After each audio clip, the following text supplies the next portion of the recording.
Hello everyone, welcome to Mishra Academy. Once again, students, today we will study the chapter Transportation in Animals. So let's start our chapter.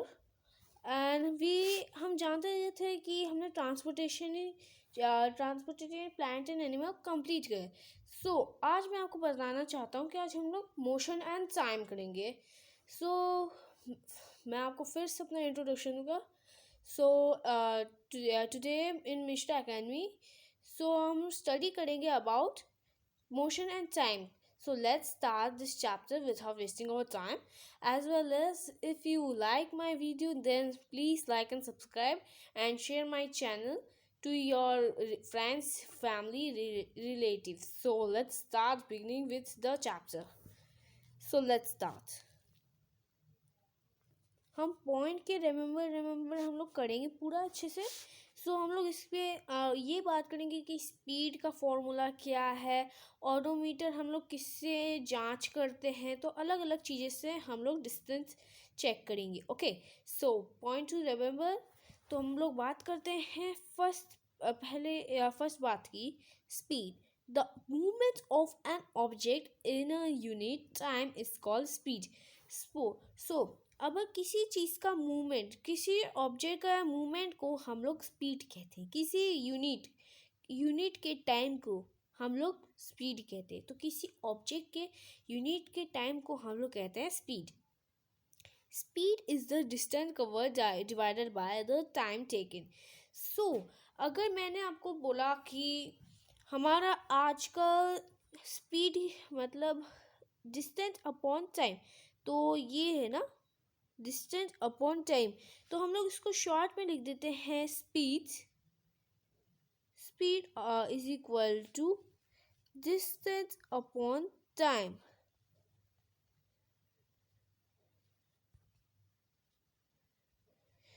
Distance upon time. मैंने जैसे ले लिया कि आज मेरा distance क्या है और टाइम कितना हुआ, मैंने इतना टाइम किया. जैसे मैं इतना 10 किलोमीटर्स भागा और 5 आवर्स में. हम इसको लिख देंगे, डिस्टेंस में हम लिख देंगे 10 और टाइम में लिखेंगे 5 आवर्स. इसको फिर इसका आएगा 2 इसका आएगा 2. तो इसी के हिसाब से हम लिखेंगे कि time taken and distance covered कितना इसका ही स्पीड होगा. Okay, speed 2 km per hour. ठीक है, तो हम नेक्स्ट स्टार्ट करते हैं students. Okay, let's go. Point to remember इसमें भी लिखा है कि हम लोग पॉइंट्स की बात करेंगे. नॉन यूनिफॉर्म मोशन क्या होता है. वैसे मैं पहली चीज़ आपको बता दूं कि हम लोग ने 6th क्लास में पढ़ा था कि rectilinear motion, periodic motion, oscillatory motion, circular motion, ऐसे हमने कुछ पढ़े थे. आज हम उसकी भी बात करेंगे, जैसे आपको याद रहेगा टेस्ट में हर बार आता है. और स्लो फास्ट की 3 टाइप ऑफ मोशंस के बारे में बात करेंगे जो नया है. और स्पीड्स के बारे में तो बोलते हैं we call the distance covered by an object in unit time as the speed of the object is called speed. Okay, let's start. Non uniform motion. Okay, यहाँ पर आप देख रहे हैं नॉन यूनिफॉर्म मोशन है, तो आप उसके बारे में पढ़ेंगे. Okay, if the speed of an object moving along a straight line keep changing its motion is said to be a non-uniform motion. मैंने ये जो एक चीज पढ़ी थी, मैंने यहाँ जो पीपीटी में लिखा है, if the speed of an object moving along a straight line keep changing its motion is said to be a non-uniform motion. अब मैं इसका मतलब आपको बताता हूँ कि क्या होता है. ओके, अब इसका मतलब ये है कि बराबर डिस्टेंस मतलब सेम डिस्टेंस होगा पर अनइक्वल टाइम होगा. ठीक है, मतलब इसका है the speed object moving along a straight line, बराबर डिस्टेंस होगा इसका, पर जो उसका टाइम होगा वो अनइक्वल होगा. ओके, अब हम लोग बात करेंगे यूनिफॉर्म मोशन की. An object moving along a straight line keep changing its motion said to be a uniform motion. In this case, the average speed is the same actual speed. On the other hand, and an object moving along a straight line with a constant speed is said to be uniform. In this case, the average speed is the same as the actual speed. Okay students, जो उसका actual speed होगा उसका average जो speed होगा मतलब वो same रहेगा, जो उसका actual speed हो वो तो हमें पता नहीं होगा. So the average speed is the same as the actual speed. Okay, मतलब इसका ये मतलब है द एवरेज स्पीड, मतलब जो उसका एवरेज स्पीड होता है. स्पीड का फॉर्मूला मैंने जस्ट आपको उस समय बताया था, आप देख ले सकते हैं फिर से. ये स्पीड का फॉर्मूला जिससे तो बहुत टाइम डिस्टेंस कवर्ड अपॉन, इसको हम बोलते हैं मतलब ऑब्लिक भी. यहाँ ये जो यहाँ पर साइन नज़र आ रहा है ये ऑब्लिक का साइन होता है. तो distance covered upon time taken. तो नेक्स्ट करते हैं हम लोग अपना ही जो कर रहे थे. An object moving along straight line. आपको ये भी मतलब ना समझ तो मेरे से आप फिर से पूछ लेगा, नो प्रॉब्लम. सो जैसे हम लोग मैंने आपको बताया ऑन इसका मतलब आप समझ रहे तो बहुत अच्छा होगा. मैं आपको तभी बता दूंगा, अभी बता दूंगा. On the other hand, an object moving along a straight line with a constant speed is said to be a uniform motion. In this case, students, the average speed is the same and the actual speed. Okay, अब मैं इसका मतलब ये बताता हूँ कि इसका मतलब ये है स्टूडेंट कि द एवरेज स्पीड, जो एवरेज स्पीड होगा सेम होगा और वो जो एक्चुअल स्पीड है वो हमें पता नहीं है, लेकिन उसका जो एवरेज स्पीड है वो सेम है. Okay, so let's start next. So measurement of time. तो मेजर ऑफ टाइम को कैसे मेजर करेंगे, तो आप उसके भी फॉर्मूला होते हैं. तो मैं आपको ये बताता हूँ कि मैंने आपको बताया था स्पीड का फॉर्मूला होता है speed is equal to total distance cover upon total time taken. So we shall use the term speed for average speed. So for use the speed is the total distance covered divided by the total time taken.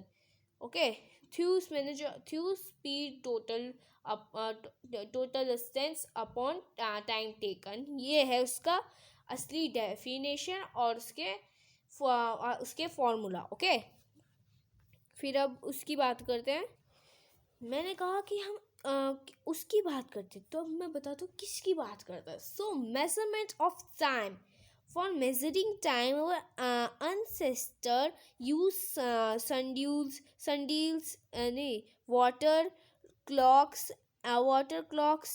and the sand clocks. सो अलग अलग clocks आते हैं, मैं आपको बताता हूँ. जैसे wall clock, table clock, digital clock. Some common clocks are there. Clocks it is. So यहाँ पर अलग अलग क्लॉक्स के और नाम दे रखे हैं, water clocks and sand clock. ये सैंड क्लॉक खुद भी बना सकते हैं. मैं आपको तरीका बताऊंगा. अगर टाइम वेस्ट करना सही नहीं है तो हम लोग आगे करते हैं. ये मतलब इसका पूरा मतलब था मेजरमेंट, मतलब टाइम को मेजर करने के लिए ये सब चीज़ें हैं. इसको हम लोग पढ़ सकते हैं sundials, water clocks and sand clock. Sand clock इसे कहते हैं, sundial शायद इसे बोलते हैं, और वाटर क्लॉक इसे कहते हैं. हाँ, okay. Next point to remember. तो ये मतलब मैंने जो इसमें कब से लिखा है आप इसको ना पढ़िए तो ठीक रहे. तो हम आगे करते हैं.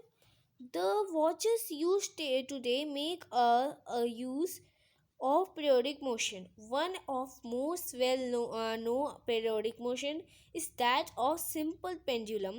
So अब बात आ रही है कि जो periodic motion है watches जो उनकी होगी.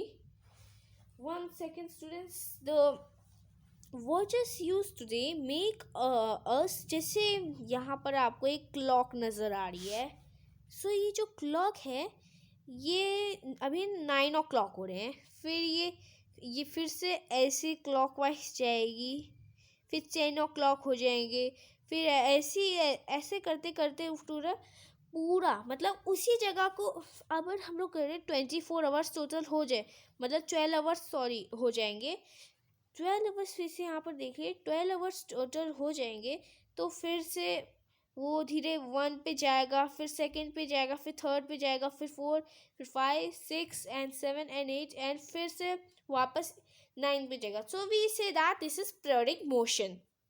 So this is a so we say that one of the most known periodic motion is that of a simple pendulum. So next we can see, तो ये है digital clock. Okay, you can see it. और ये जो है ये ऐसी जो क्लॉक होते हैं वॉल क्लॉक है ये, और ये टेबल क्लॉक है. And this is the digital clock. Next point to remember, ये आप देखिए कि ये जो है graphical representation of data. We can represent the data in pictorial form by 3. मतलब हमने तो बार ग्राफ जो है ये 6 से लेके 7th क्लास तक है. You see that. And pie chart है वो आप 8th क्लास में पढ़ेंगे. एंड लाइन ग्राफ ये अभी हम साइंस में पढ़ेंगे. ओके, सो ये है 7th क्लास और 6th क्लास का है. ओके, तो ये अभी तक आपको आना चाहिए. तो आप यहाँ पर देख रहे हैं कि स्टूडेंट फेवरेट कलर. तो नंबर ऑफ स्टूडेंट कितने हैं यहाँ पर ये ऐसे करके लिखा गया है. ओके, तो यहाँ number of student, red colour कितने को पसंद है, तो 20 और 25 के बीच में कहीं पर है तो कोई नंबर होगा. जैसे कह दिया जाए तो 23 वगैरह होंगे. एंड ब्लू कलर से 15. ओके, और नंबर ऑफ ब्लू कलर 15 बच्चों को पसंद है, और ग्रीन कलर 10 बच्चों को, और black colour 5 and pink colour को 2-3 बच्चों को पिंक कलर अच्छे लगते हैं. सो नेक्स्ट, इस ग्राफ को हम बार ग्राफ कहते हैं. एंड पाई चार्ट मैं आपको बताना चाहता हूँ, पाई चार्ट हम उसे कहते हैं जो इस शेप का होता है, मतलब सर्कल शेप में होता है, सर्कुलर शेप में होता है. सो उसके मतलब बच्चों को रेड कलर कितना था इसमें 25%, तो उसको मतलब हम लोग 25/100 into 100 सॉल्व करके इसको कर देते ना. जैसे 25 इस बच्चों को रेड पसंद है, ब्लू 15 बच्चों को 10 बच्चों को अच्छा लग रहा है, या फिर 15 बच्चों को, तो हम उसको ब्लू इतना कर देंगे. ग्रीन 10 बच्चों को अच्छा लगे तो ऐसा कर देंगे, मतलब बीच में एक सेंटर होता है. एंड ब्लैक इतना, मतलब पिंक इतना और ब्लैक इतना, लास्ट ऐसे करेंगे. Okay, next. ओके, तो नेक्स्ट हमारा आ गया कि कांस्टेंट स्पीड, इंक्रीजिंग स्पीड. तो हम इसके बारे में बात करेंगे. सो पेंडुलम्स के बारे में हो गया. हाँ, और वाटर क्लॉक, सैंड क्लॉक्स भी है, वो भी हमने कर ही लिया है. तो नेक्स्ट जो अपना आ गया है वो हम 7th क्लास में आज पढ़ेंगे. सो these three graphs are line graph. सो इसमें अलग अलग ग्राफ दिख रहे होंगे आपको. ये आपको कांस्टेंट स्पीड दिखा रहा होगा, मतलब जो बीच में ऐसे डायरेक्ट लाइन दिख रही है वो, ये जो फर्स्ट आपको दिख रहा है ये जैसे कह दिया फर्स्ट है, ये सेकेंड है, and this is third. Okay, तो फर्स्ट जो आपको दिख रहा है वो कांस्टेंट स्पीड है, मतलब कांस्टेंट स्पीड के बारे में. और फिर इसमें जैसे यहाँ 1, यहाँ पर 5, यहाँ पर 10, यहाँ पर मतलब यहाँ पहले 1 पे गया स्पीड टाइम में, फिर 5 पे गया, फिर 10 पे गया, फिर ऐसे 15 पे गया, फिर यहाँ तक आ गया.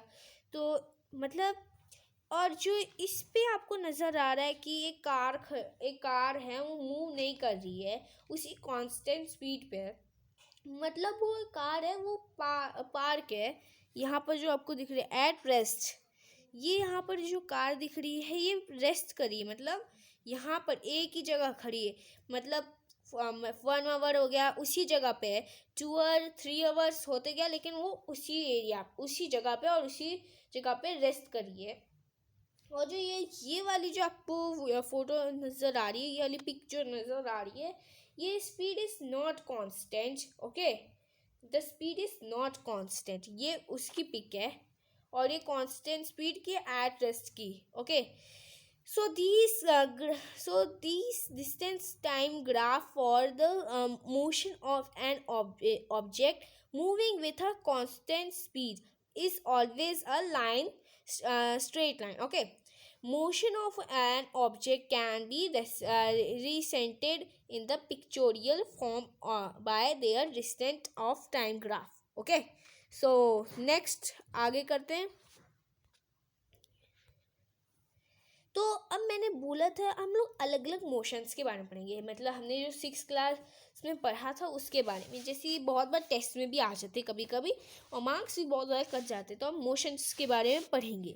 Let's start the motion chapter. अब मोशन का हम लोग डेफिनेशंस भी पढ़ेंगे, okay students. Let's start the motion chapter and chapter हम लोग ऐसे कर भी रहे हैं, तो मोशन चैप्टर का हम लोग डेफिनेशन तो जानना तो भूल ही गए, तो अब हम जानते हैं मोशन क्या होता है। Motion is the change in position of an object with time. There are different type of motion they are. So motion का मतलब होता है जो मतलब अपना टाइम हमेशा, मैंने अपना जैसा हाथ इस साइड कर लिया, दिस इज द मोशन। मतलब पानी मैंने हमने ग्लास इस साइड रख दिया, देन कार, जैसे यहाँ पर आपको एक कार नज़र आ रही है, ये यहाँ चली गई, दिस इज द मोशन। यहाँ तक ये चली गई, फिर ये रिवर्स होगी, यहाँ पीछे चली गई, so this is the motion, okay. मतलब किसी चीज़ के मूवमेंट को हम कहते हैं motion. So we say that the position change of an object and time change होता है और अपनी जगह वो चेंज करता है, और मूवमेंट, किसी चीज़ के मूवमेंट को हम कहते हैं motions. So motion along a straight line, rectilinear motion, example motion of a car on a straight line। तो मोशन ऑफ मतलब सोल्जर्स के बारे में बात कर दिया जाए, तो मोशन जो सोल्जर्स होते हैं वो स्ट्रेट लाइन में मतलब अपना चलते हैं, तो उसे हम कहेंगे rectilinear motion. So we say that soldier in a march past, so we can say along a straight line, circular periodic motion। तो इसमें से कौन सा होगा? so we say that rectilinear motion।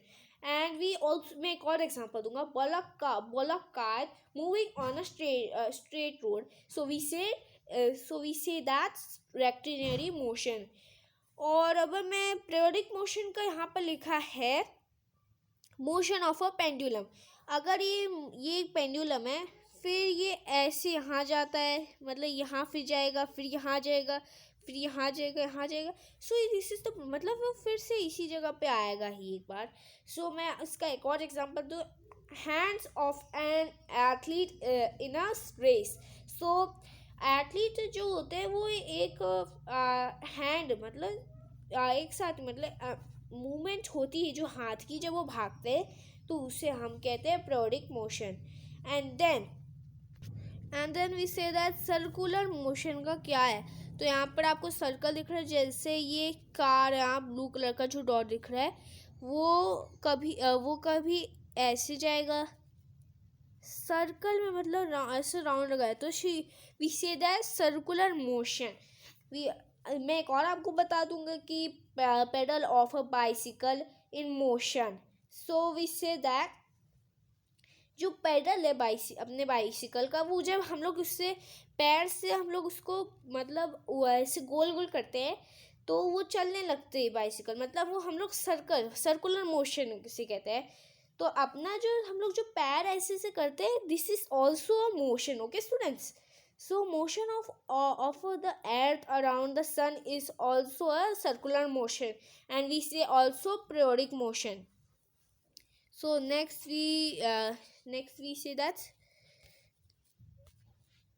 speed। अब speed के बारे में आखिरकार आ गए और अब उसके बारे में बात करेंगे। The distance covered by an object in a unit time is called the speed of the object. जितना हम डिस्टेंस कवर करते हैं जितना हाँ उस ऑब्जेक्ट मतलब the distance covered by an object in unit time is called the speed okay. जितना हम डिस्टेंस कवर करते हैं विद ही यूनिट टाइम हम लोग कवर करते हैं उसको हम स्पीड कहते हैं. That object is called the speed. So example दे रहे हैं. If a car cover a distance of 100 kilometer in 1 hour and bus cover distance of 50 kilometer in 1 hour, then the speed of the car is more than the speed of the bus. मतलब ये है सुने, car जो है वो 1 घंटे में 100 kilometre चल देता है. जैसे 1 घंटे में मतलब मैं आपको एक क्रॉस मल्टीप्लिकेशन का एक तरीका बताऊंगा. मतलब 1 ये आवर है, ठीक है, मैं आपको बताती हूँ, इसको मत देखिएगा. इज इक्वल टू 100 ये कार का है. And then 1 hour is equal to 50. तो आपको कौन सा ज़्यादा लग रहा है, कार वाला या फिर बस वाला? तो मेरे हिसाब अब आपको जो इसमें से सही लगे आप बताइएगा, कमेंट बॉक्स में कर दीजिएगा. वैसे तो मेरे हिसाब से तो 100, क्योंकि वो ज़्यादा दे रहा है. मतलब 1 घंटे में 100 किलोमीटर और वो बस 1 घंटे में 50 kilometre only. So the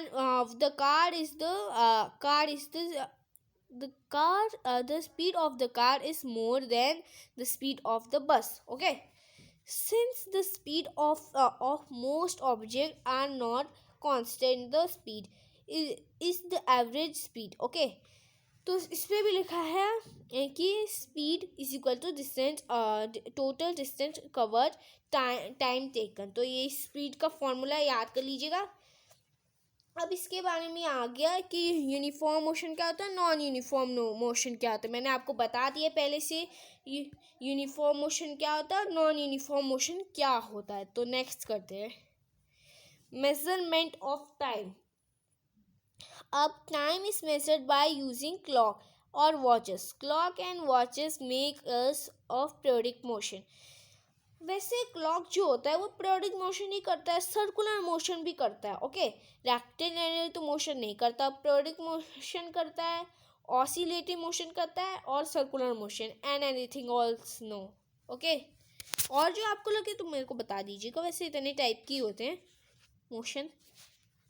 So there are digital clocks and wall clock and wrist clock है, watches. ये जो अपने wrist पे पहनते हैं वो वाला क्लॉक है. ओके, सो आप देख सकते हैं ये वॉल क्लॉक्स है, ये टेबल क्लॉक है, ये यहाँ जो डिजिटल क्लॉक लिखा है ये यहाँ पर है वॉल क्लॉक. एंड वॉचेस यहाँ पर जो wrist पे पहनते हैं अपने, और ये ऐसे यहाँ पर जो टेबल क्लॉक है. तो नेक्स्ट करते हैं हम स्टार्ट. सिंपल पेंडुलम के बारे में अब पढ़ेंगे. A simple pendulum has a small metallic Bob suspended from the stand by a thread. तो यहाँ पर आपको एक सिंपल पेंडुलम दिख रहा होगा, तो उसको हमने एक थ्रेड के साथ ऊपर बांध दिया. सो ये यहाँ पर ये जो नज़र आ रही है ये थ्रेड है, यू सी इट. एंड यहाँ जो सर्कल आपको दिख रहा है बारीक सा वो बॉब है, ठीक है. फिर ये जो आपको फिर हम लोग इसको हिलाएंगे, फिर ये ए पोजीशन पे जाएगा पहले, फिर अपनी जगह पे आएगा, फिर बी पे जाएगा, फिर यहाँ से यहाँ जाएगा, फिर यहाँ से यहाँ जाएगा, ऐसे ऐसे करके जाएगा. So we say that it is a oscillating motion. If the bob is taken to one side and release, it move to and fro. मतलब इसका ये मतलब ये जो आपको यहाँ पर ये दिखा, it moves to and fro, इसका ये डेफिनेशन है ऑसिलेटरी का. अगर ये टेस्ट में आए तो आप लोग इसको याद कर लीजिए. तो आप इसको यहाँ से याद करें, one side of release it moves to and fro, ये याद कर लीजिएगा, हर बार आता है.